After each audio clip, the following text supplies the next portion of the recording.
Fridays are awesome. Welcome to CNN Student News, commercial-free current events. I'm Carl Azus at the CNN Center. First up, this first day of May, we've been reporting on the peaceful protests and the riots in Baltimore, Maryland.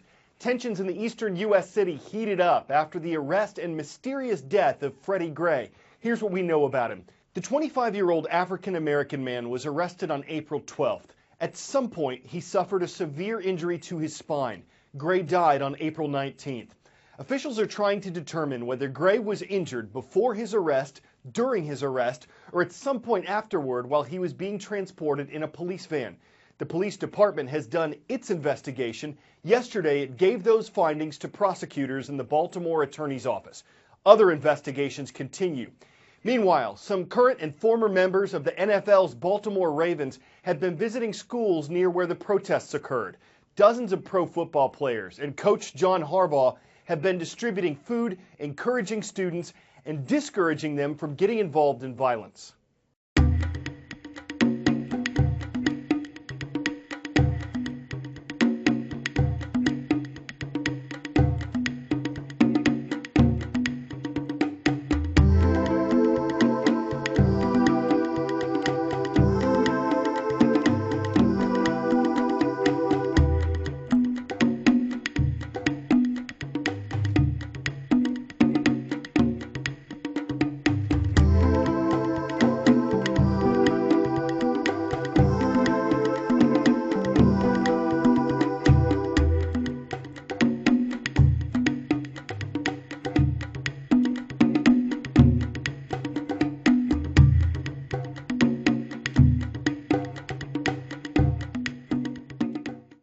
The U.S.-led coalition continues to attack terrorists in the Middle East. Yesterday, officials reported 21 airstrikes against ISIS, Islamic State in Iraq and Syria, the very countries where the airstrikes were carried out.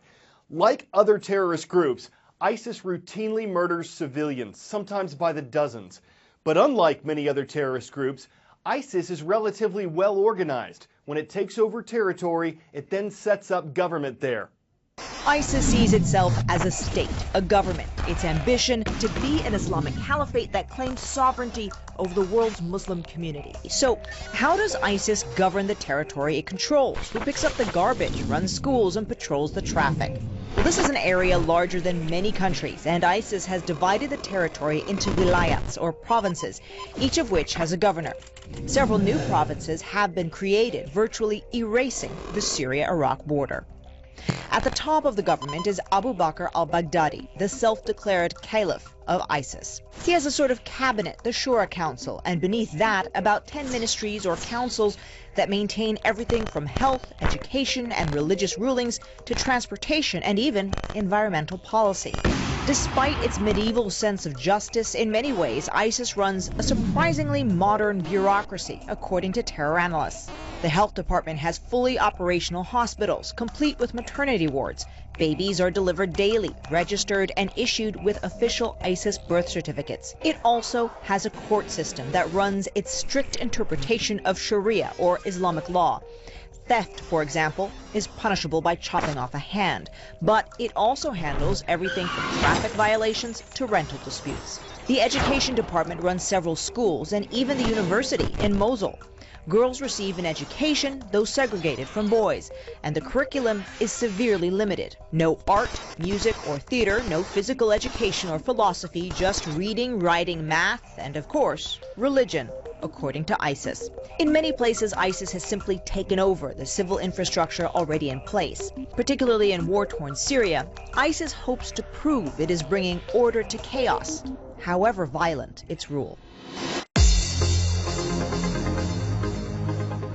Water Winter Wonderland is one nickname for the state of Michigan. We're diving into today's roll call. Petoskey High School is in the city of Petoskey. The Northmen are watching there. Would love to visit sometime. Next, we're going to the Peach State, where the Black Knights of Richards Middle School are online. Hello, Lawrenceville, Georgia. And in the Western Pacific, it's great to see the Wolverines in Okinawa, Japan. Kadena Middle School wraps up our roll. A new candidate in the race for the White House. Senator Bernie Sanders announced his candidacy yesterday. He's an independent from Vermont, but he'll try to become the Democratic Party's nominee for president. Also seeking the Democratic nomination, former U.S. Secretary of State Hillary Clinton. On the Republican side, Texas Senator Ted Cruz, Kentucky Senator Rand Paul, and Florida Senator Marco Rubio have formally announced their candidacy. The nation of Greece includes about 2,000 islands. Fewer than 200 of them are inhabited, and one of them is what's been labeled a blue zone. These are areas of the world where people tend to live longer. There's one in Okinawa, Japan, where a roll call school was. There's one in Sardinia, Italy. What is it about Ikaria, Greece, that according to BlueZones.com helps people live longer with fewer cases of cancer and heart disease? The island of Ikaria, a short ferry ride back in time. Like many of the Greek isles, it is a lush and rugged rock perched above the azure Aegean Sea. But unlike the rest of Greece, the rest of Europe, heck, the rest of most of the world, Icarians live really long and really well. True story. A 104-year-old woman walked into a bank on this island looking for a loan. The banker politely explained that financing is only available to those under the age of 103. So how do they manage to thumb their nose at the Grim Reaper this way? As the ferry gets closer to this intriguing island, the first vital hint comes into view. You'll notice that the shoreline of Ikaria is not exactly the most hospitable when it comes to docking a boat. Very rocky, very craggy, no real natural ports. And then there are the winds around this part of the Aegean, notoriously squirrely. Sailors have been complaining about these winds going back to the Iliad. So that combination of factors made this island a really lonely place for a long time. Yes, by a quirk of geology and meteorology, the creep of modern society completely missed Ikaria. All the striving and stresses sailed right on by. In all blue zones, about 95% of their dietary intake is plants. It's actually very high carb, believe it or not. All this protein, paleo stuff, not in blue zones. Really? They're eating very high carb diet, but complex carbohydrates. Almost all plants. These hills are filled with herbs and greens and teas, all filled with antioxidant homeopathic goodness. Even Icarian honey is one of a kind. So the bees pollinate with this pine kind of scrub brush, and it creates this distinctive honey.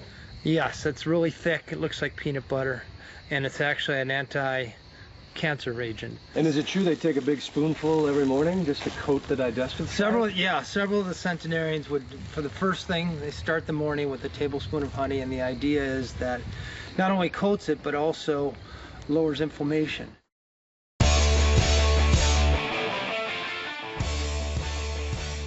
Some of our Before We Go segments have a story. Some are just the random, goofy things that people and animals do. And some are just really cool to look at, like this lava lake in Hawaii. The state's Kilauea volcano has overflowed. Activity here isn't exactly unusual. It's the most active volcano in the world. The thing's been erupting for more than 30 years. So it's really cool to visit, but you probably don't want to live too close by. Even some photographers would say there's no Kilauea they'd get that close. But there's a lot to love about the pictures if anyone called theirs to visit them. I'm Carl Azus, and we'll have even greater puns next week.